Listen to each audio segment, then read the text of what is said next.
शिवरात्रि स्थापना। एक बार भगवान ब्रह्मा विष्णु लोक गए और उन्होंने विष्णु जी को अपना पुत्र बनाया तथा उनसे कहा कि वे ब्रह्मा की आज्ञा माने। ब्रह्मा जी की बात सुनकर विष्णु जी को क्रोध आया और उन्होंने कहा कि मैं आपका पुत्र नहीं अपितु आप ही नाभि कमल से उत्पन्न पुत्र हो और मैं सृष्टि का पालक हूं, अतः आपकी भी रक्षा करता हूं। इस रूप में आप मेरे द्वारा संरक्षित हैं। इसके साथ ही विष्णु जी ने ब्रह्मा जी से उनके तिर्यक मुख का कारण जानना चाहा। इसके उत्तर में ब्रह्मा जी ने स्वयं को विश्व का पितामह बताया और विष्णु पर आरोप लगाया कि वह यह तथ्य नहीं जानते। यह विवाद संघर्ष का रूप ले बैठा। इस विवाद के समय पहले तो देवताओं ने आनंद मनाया, पर जब दोनों ब्रह्मा और विष्णु आपस में स्वर प्रहार करने लगे तो देवताओं ने उन्हें रोका कि इस प्रकार अराजकता न फैलाएं। तब सारे देवताओं ने भगवान शंकर की शरण जाने का निश्चय किया। देवता लोग भगवान शिव के पास आए और ब्रह्मा तथा विष्णु का संघर्ष समाप्त करने की प्रार्थना की। देवताओं की प्रार्थना पर शिवजी अपने गणों के साथ संघर्ष स्थल पर आए और कुछ दूर से विष्णु तथा ब्रह्मा का संघर्ष देखने लगे। तब अकस्मात शिवजी ने एक स्तंभ का रूप धारण किया और दोनों के बीच आकर खड़े हो गए। उस स्तंभ को देखकर ब्रह्मा तथा विष्णु ने युद्ध रोक दिया। वे आश्चर्यचकित होकर ज्योति रूप स्तंभ को देखने लगे। ब्रह्मा और विष्णु दोनों ही उस स्तंभ के विषय में सोचने विचारने लगे। स्तंभ का रहस्य जानने के लिए विष्णु शूकर का रूप धारण कर स्तंभ के मूल का अवलोकन करने के लिए नीचे चले गए और ब्रह्मा ने हंस का रूप धारण किया तथा वे अंत को देखने के लिए ऊपर की ओर गए, पर दोनों को ही रहस्य का ज्ञान नहीं हो सका। इसी समय ब्रह्मा ने आकाश में एक फूल देखा और उसे अपने ज्ञान को साक्षी मानकर विष्णु से स्तंभ का अंत पा लेने का दावा किया। इस पर विष्णु नतमस्तक हो गए और उन्होंने ब्रह्मा के चरण पकड़ लिए, किंतु शिवजी ब्रह्मा के कपट को सहन न कर सके और एकदम वहां प्रकट हो गए। विष्णु ने शिवजी के चरणों का स्पर्श किया और शिवजी ने विष्णु की सत्यवादिता से प्रसन्न होकर उन्हें अपने समान होने का वरदान दिया। उधर एक विचित्र बात यह हुई कि ब्रह्मा को उनके असत्य भाषण पर दंडित करने के लिए जैसे ही शिवजी के मन में क्रोध उत्पन्न हुआ, वैसे ही उनकी भौहों से भैरव पैदा हुआ, जिसने शिवजी के आदेश के अनुसार ब्रह्मा जी का 5वां सिर काट लिया। जब भैरव और सिरों को भी काटने लगा तो ब्रह्मा जी शिव के चरणों में गिरकर क्षमा याचना करने लगे। विष्णु भी शिवजी को प्रसन्न करते हुए ब्रह्मा जी के लिए क्षमा मांगने लगे। इस पर शिवजी ने भैरव को हटाया, किंतु ब्रह्मा को सत्कार और उत्सव से अलग कर दिया। इसके बाद जब ब्रह्मा जी पुनः विनती करने लगे तो शिवजी ने उन्हें गणों का आचार्य बना दिया। जिस फूल को ब्रह्मा जी ने देखा था वो केतकी का फूल था, अतः असत्य साक्ष्य के कारण शिवजी ने केतकी को अपनी पूजा से अलग कर दिया। फिर जब केतकी ने भी प्रार्थना की तो उसे शिवजी ने मंडप सजावट के समय शिरोमणि फूल होने का वरदान दे दिया। इसके बाद ब्रह्मा और विष्णु ने शिवजी को अनेक वस्तुएं समर्पित की और षोडशोपचार से शिवजी की पूजा की। इसके बाद शिवजी ने उन दोनों को समझाया कि वस्तुतः वे ही शिव ईश्वर हैं। अज्ञान के कारण ही आप लोगों ने स्वयं को ईश्वर मानने का विचार व्यक्त किया है। अब इस अज्ञान से मुक्त होकर मेरे प्रति ही तुम्हारी ब्रह्म दृष्टि होनी चाहिए तथा मेरे पिंडी लिंग को मुझ निराकार का साकार रूप मानकर पूजा करो। आज का दिन मेरे नाम से शिवगिरी का दिन कहलाएगा। इस दिन पार्वती सहित मेरी लिंग रूप में पूजा करने वाला मुझे कार्तिकेय के समान प्रिय होगा। इसके बाद ब्रह्मा और विष्णु के पूछने पर शिवजी ने पंचकृत्य के विषय में बताया। पहला, सर्ग अथवा सृष्टि, संसार का अभ्युदय। दूसरा, स्थिति, संसार का पालन, भरण पोषण और व्यवस्थापन। तीसरा, संहार, संसार का विनाश। चौथा, तिरोभाव, परिवर्तन अथवा उत्क्रम, रूपांतर। पांचवा, अनुग्रह, सर्ग से मुक्ति। शिवजी बोले, इन 5 कृत्यों से ही मेरे द्वारा संसार का संचालन होता है। इनके संचालन के लिए मेरे 5 मुख, 4 दिशाओं में 4 और बीच में पंचम हैं। आपने अपने तप से पहली 2 स्थितियों को ही प्राप्त किया है। रुद्र और महेश रूप ने भी संहार और तिरोभाव कृत्यों की प्राप्ति की है। अनुग्रह नामक पंचम कृत्य कोई भी नहीं प्राप्त कर सका है। और आप लोगों की एक भूल से और आप में व्याप्त मूढ़ता के कारण मुझे रूप, यश, कृत्य, वाहन, आयुधादि का सृष्टि की स्थिति के लिए संग्रह करने पर विवश होना पड़ा। यदि आप अनुग्रह को पाना चाहते हैं तो ओंकार द्वारा मेरा पूजन करो। ओंकार ही मेरा वाच्य और मैं वाचक हूं। ओंकार के साथ पंचाक्षर ओम नमः शिवाय से मेरा अनुग्रह सुलभ हो जाता है। शिवजी के इस दिव्य उपदेश के लिए देवों ने कृतज्ञता प्रकट की और शिवजी की पूजा की। उनकी पूजा स्वीकार कर शिवजी अंतर्ध्यान हो गए। इस आख्यान को सुनकर ऋषियों ने सूतजी से कहा कि हे भगवान, आप हमें सदाचार का स्वरूप समझाने की कृपा करें। हम स्वर्ग नरक के कारणभूत धर्म अधर्म का ज्ञान पाना चाहते हैं। यह सुनकर सूतजी बोले, सदाचार युक्त ब्राह्मण ही सच्चे अर्थों में ब्राह्मण कहलाने का अधिकारी है। सदाचार के कर्म विधान में अनेक बातें हैं। सदाचार से जीवन यापन करने वाला व्यक्ति प्रातःकाल उठकर सूर्य की ओर मुख कर देवताओं का स्मरण करे। इससे उसे अर्थ और धर्म की उपलब्धि होगी। फिर नित्य कर्म रूप मल मूत्र का त्याग करे। इसके बाद हाथ पैर धोकर कुल्ला करे। दंत मंजन करने के बाद स्नान करके पितरों का स्मरण करे। इसके बाद शुद्ध वस्त्र धारण करके मस्तक पर टीका लगाए। फिर किसी मंदिर में या घर पर ही नियत स्थान पर गायत्री का जाप करे। यह जाप सोहम भावना से करे। इसके बाद अपने व्यवसाय में धर्म भाव से काम करे। इस प्रकार धन उपार्जन करते हुए परिवार का पालन करे। हे ऋषियों, सदाचारी को चाहिए कि द्रव्य धर्म और देह धर्म का पालन करे।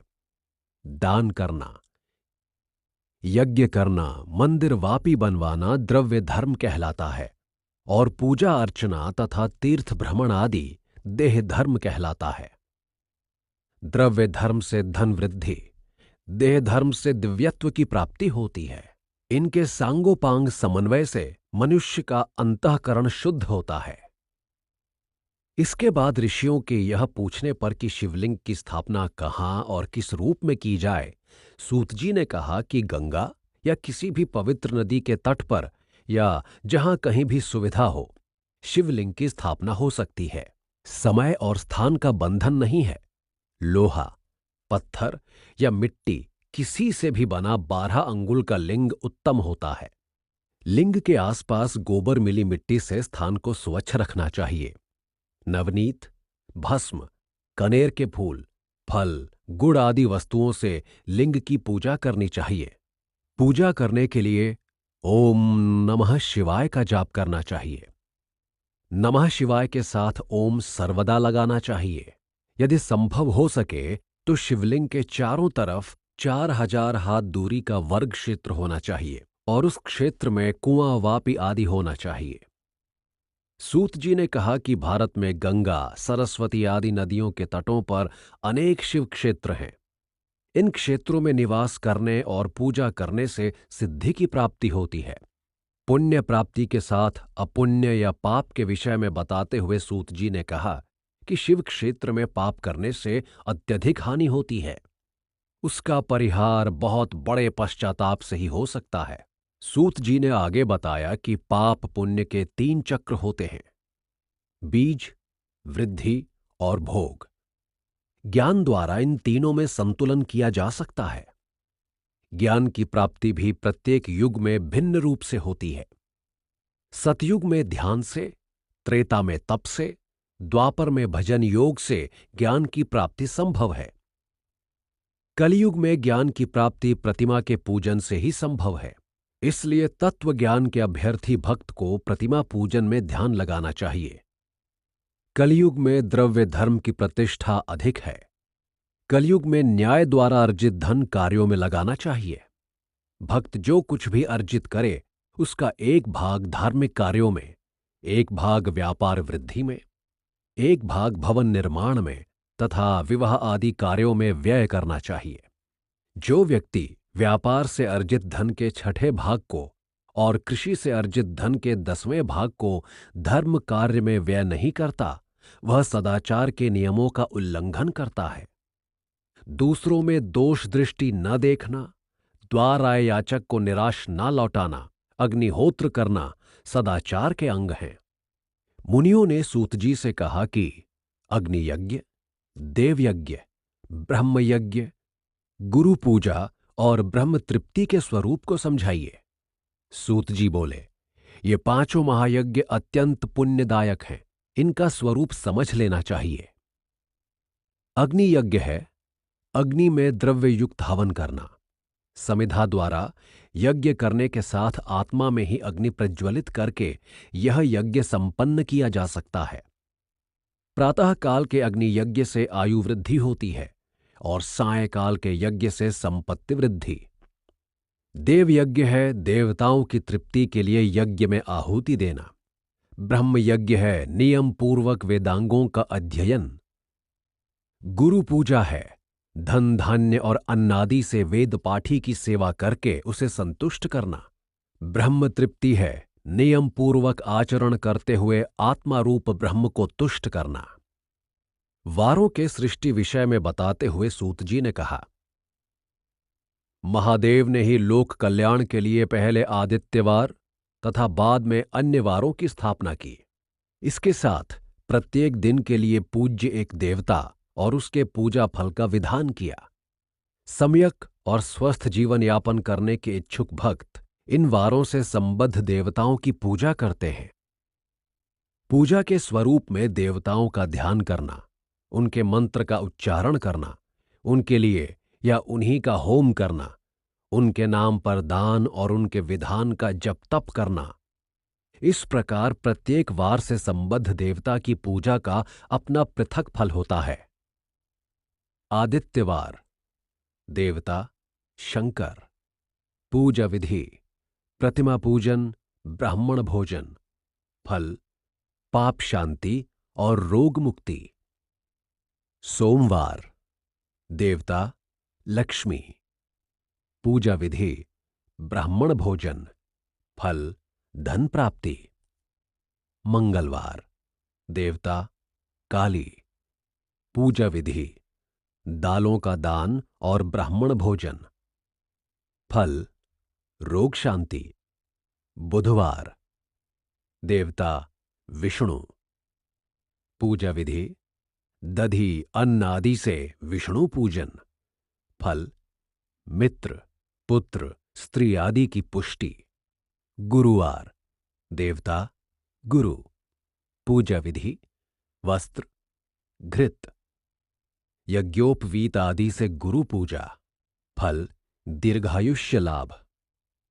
शुक्रवार देवता उष्णा, पूजा विधि षट रस पदार्थों से देवता ब्राह्मण पूजन, फल भोग प्राप्ति।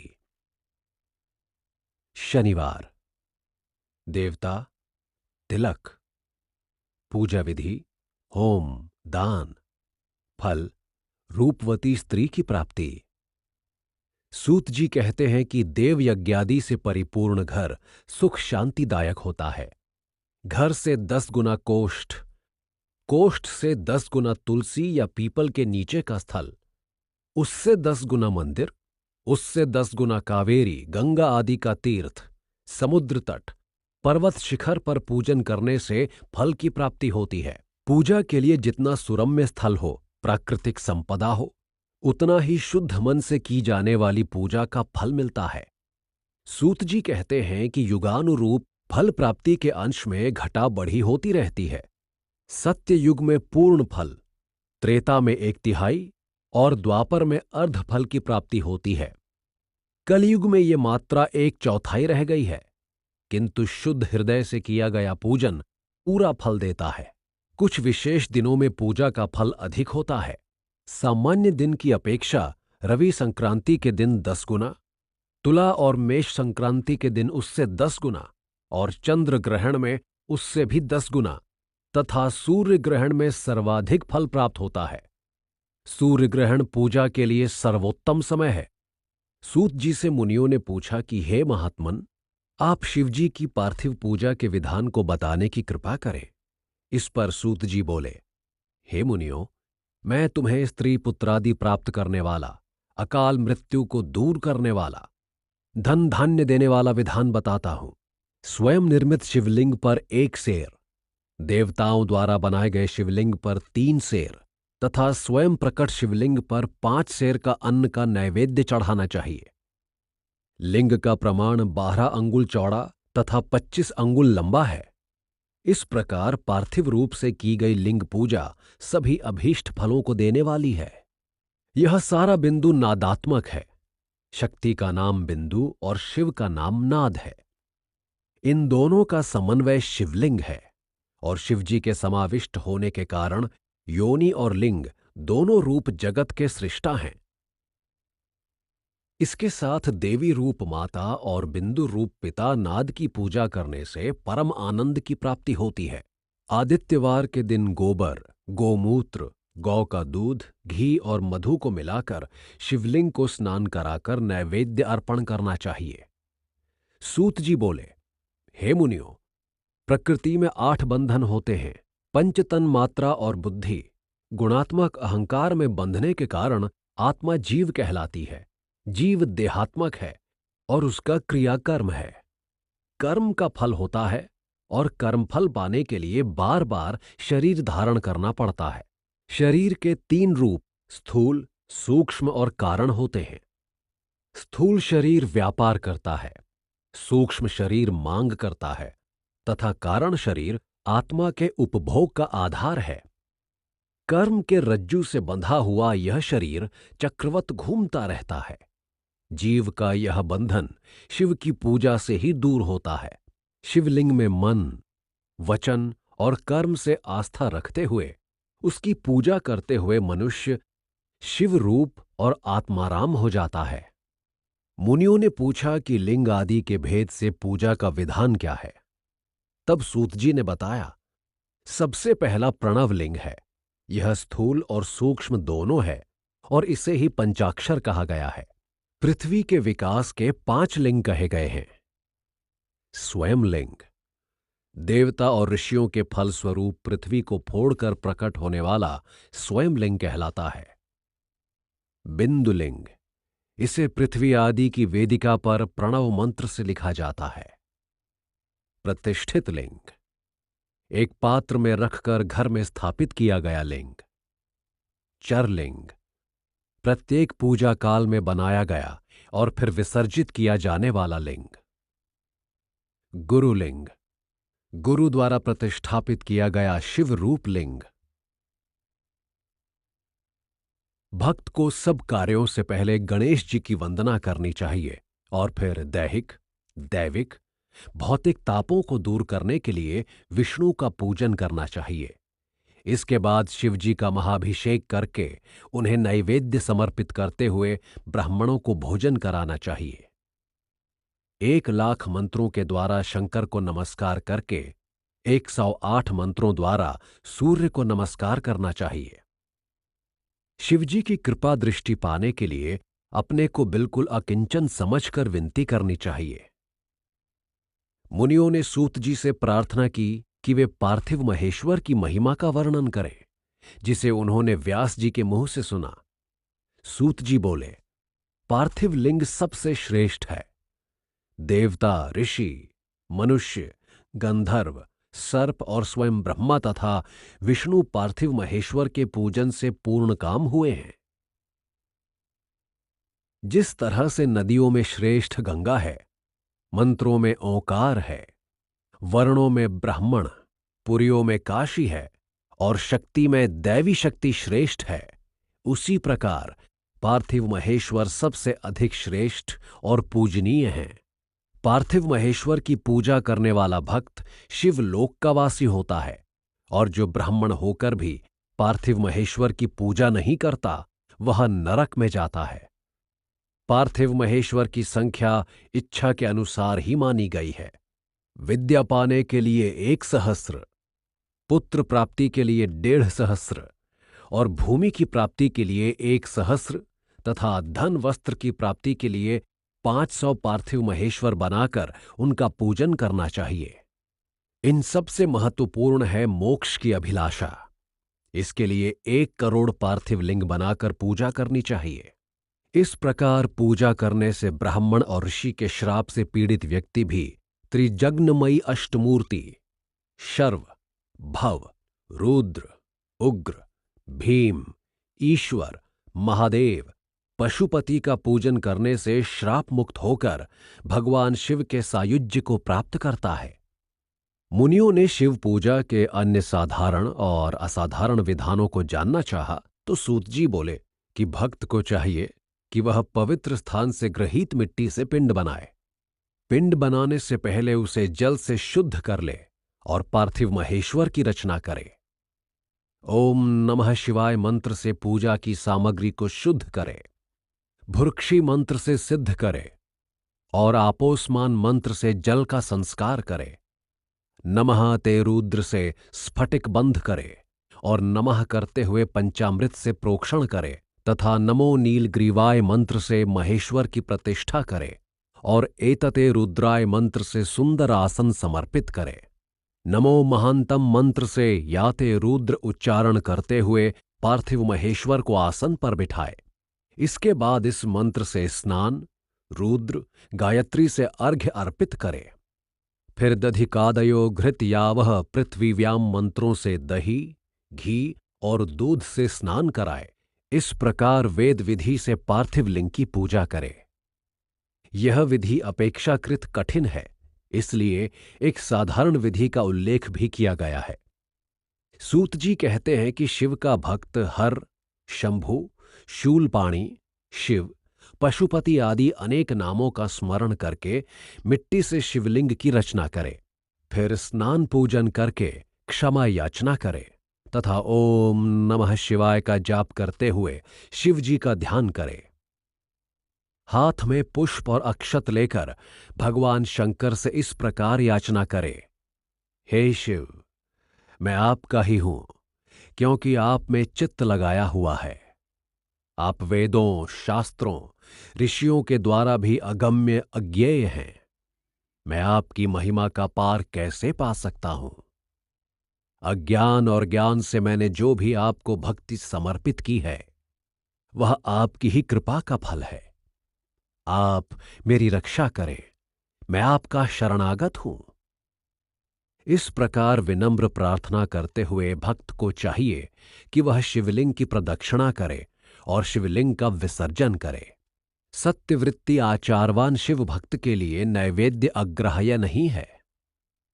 शिव नैवेद्य के दर्शन मात्र से पाप भाग जाते हैं, उसका भक्षण करने से तो पुण्य प्राप्त होते हैं। शिव भक्त को बहुत अधिक श्रद्धा के साथ शिव नैवेद्य का भक्षण करना चाहिए। हां, जहां पर पवित्रता और सात्विकता नहीं है और जहां चांडालों का अधिकार है, यदि वहां कोई नैवेद्य का भक्षण नहीं करता तो उसे क्षमा किया जा सकता है। एक बात और जान लेनी चाहिए कि बाणलिंग, लोहलिंग, सिद्धिलिंग और स्वयंभू लिंग में तथा संपूर्ण प्रतिमा के पूजन में चांडालों का अधिकार नहीं है। इसके साथ बिल्व महादेव जी का रूप है। बिल्व पूजा में शिवजी का जल से अभिषेक करने वाला भक्त, ब्राह्मण को भोजन कराने वाला भक्त अनंत सुख और विभूति को प्राप्त होता है। मुनियों ने रुद्राक्ष की महिमा के विषय में बताने के लिए सूत जी से प्रार्थना की। सूत जी ने कहा, रुद्राक्ष, विभूति और शिवजी का नाम, इन तीनों का फल त्रिवेणी फल के समान माना गया है। जो भक्त शिव नाम का स्मरण करता है, रुद्राक्ष धारण करता है और भस्म को अपने शरीर पर धारण करता है, वह पापनाशक और पुण्यदायक भक्त के रूप में औरों को भी पुण्य प्राप्त कराता है। ऐसे भक्त का दर्शन त्रिवेणी के दर्शन के समान है। शिवजी के अनेक नामों में सुरसरी, विभूति, सूर्य तनया, यमुना तथा रुद्राक्ष भागीरथी और सारे पापों को नष्ट करने वाली सरस्वती है। भस्म तीर्थ रूप है। महाभस्म और स्वल्प भस्म इसके दो रूप हैं। श्रौत, स्मार्त और लौकिक भेदों से महाभस्म कई प्रकार की होती है। इसी प्रकार स्वल्प भस्म के भी कई भेद होते हैं। द्विजों के लिए श्रौत और स्मार्त तथा अन्यों के लिए लौकिक भस्म धारण करने का विधान कहा गया है। गोबर से युक्त भस्म आग्नेय कही जाती है और इससे भी त्रिपुंड बनाना चाहिए। त्रिपुंड में 3 रेखाएं होती हैं। 3 अंगुलियों के बीच से प्रयत्नपूर्वक भस्म को लेकर त्रिपुंड धारण करना चाहिए और उसके बाद ही शिव के नाम का जाप करना चाहिए। रुद्राक्ष की महिमा बहुत विचित्र है। सहस्रों वर्ष पहले, जब सहस्रों वर्षों तक तप करने के बाद भी शिवजी को संतोष नहीं हुआ, तो उन्होंने अपनी लीला के वशीभूत होकर नेत्र बंद कर लिए। उस समय उनके नेत्रों से जल की कुछ बूंदें पृथ्वी पर गिरीं और वे रुद्राक्ष के रूप में उत्पन्न हुईं। अयोध्या, मथुरा, लंका, मलयाचल, काशी और सह्याद्री में पैदा होने वाले रुद्राक्ष शिवजी के चारों वर्णी और विष्णु के भक्तों को दे दिए। शिवजी ने ही रुद्राक्ष की अनेक जातियों का विधान किया। आंवले की परिमाण वाला रुद्राक्ष सर्वोत्तम माना, बद्री फल जैसा मध्यम और चने के आकार वाला अधम माना। आंवले के आकार वाला रुद्राक्ष अरिष्टनाशक और दूसरा सौभाग्यवर्धक तथा तीसरा सिद्धिदायक होता है। स्वयं छिद्र रुद्राक्ष बहुत अच्छा होता है। 1100 रुद्राक्षों को धारण करने वाला शिव रूप, 550 रुद्राक्षों को धारण करने वाला महान भक्त और 300 रुद्राक्षों को 3 सूत्री यज्ञोपवीत के रूप में धारण करने वाला पवित्र आत्मा और 108 रुद्राक्षों को धारण करने वाला दृढ़व्रती कहलाता है। यह विशेष ध्यान देने योग्य बात है कि रुद्राक्ष धारण किए बिना शिव नाम की भक्ति फलदायक नहीं होती। रुद्राक्ष के 1 से लेकर 14 तक मुख होते हैं। एक मुखी रुद्राक्ष शिव रूप होता है और मुक्ति तथा भुक्ति प्रदाता है। द्विमुखी रुद्राक्ष पापनाशक होता है। त्रिमुखी सिद्धिदायक होता है और चतुर्मुख फलदायक होता है। इस तरह रुद्राक्ष के जितने मुख होंगे, उन्हें धारण करने वाला उत्तरोत्तर श्रेष्ठ होता जाएगा। रुद्राक्ष को धारण करने की एक विधि है। इन मंत्रों का जाप करके ही रुद्राक्ष को धारण करना चाहिए। ओम ह्रीं नमः, ओम नमः, ओम क्लीं नमः, ओम ओम ह्रीं नमः, ओम क्लीं नमः, ओम ह्रीं हं नमः, ओम हुं हुं नमः, ओम ओम हूं नमः, ओम हं ह्रीं नमः, ओम ह्रीं क्लीं नमः, ओम क्लीं हुं नमः, ओम क्रूं क्षू रूं नमः, ओम हुं क्रूं नमः, ओम क्षू क्लूं नमः। इन मंत्रों के बिना रुद्राक्ष नहीं धारण करना चाहिए। रुद्राक्ष से देवता प्रसन्न होते हैं और भूत पिशाच भी डरते हैं।